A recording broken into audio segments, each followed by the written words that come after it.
Syntax அப்படின்னா என்ன? Imagine நீங்க ஒரு காஃபி ஷாப்க்கு போறீங்க. அங்க இருக்கிற வெயிட்டர் கிட்ட எனக்கு ஒரு காஃபி வேணும்னு சொல்றதுக்கு பதில், வேணும் ஒரு எனக்கு காஃபின்னு சொல்றீங்க. அதுக்கு அந்த வெயிட்டர் கன்ஃப்யூஸ் ஆறாங்க.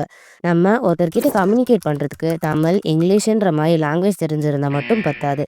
அத தெளிவா, தப்பில்லாம பேச தெரிஞ்சிருக்கணும். அதே மாரி தான் நம்ம கம்ப்யூட்டர் கிட்ட கம்யூனிகேட் பண்ணும்போது, புரோகிராமிங் லாங்குவேஜ் மட்டும் தெரிஞ்சிருந்தா பத்தாது. அத கரெக்ட்டான சின்டாக்ஸ் யூஸ் பண்ணி பேச தெரிஞ்சிருக்கணும். சின்டாக்ஸ்ன்றது ஒரு புரோகிராமிங் லாங்குவேஜோட ஸ்ட்ரக்சரை டிஃபைன் பண்ணுற ரூல்ஸ்னு சொல்லலாம்.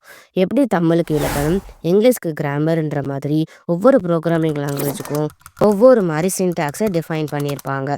எப்படி நம்ம காஃபி ஷாப்பில் தப்பான ஆர்டர் பண்ணும்போது வெயிட்டர் கன்ஃபியூஸ் ஆகுறாங்களோ, அதே மாதிரி தான் நம்ம தப்பான சின்டாக்ஸ் யூஸ் பண்ணி ஒரு ப்ரோக்ராமை கோட் பண்ணி அதை எக்ஸிக்யூட் பண்ணும்போது நமக்கு அந்த கம்பைலரோ இன்டர்பிரிட்டரோ கன்ஃபியூஸ் ஆகி சின்டாக்ஸ் எரர் தரும். இப்போ புரிஞ்சுதா சின்டாக்ஸ் என்னன்னு? Follow hack and crack channel for more videos.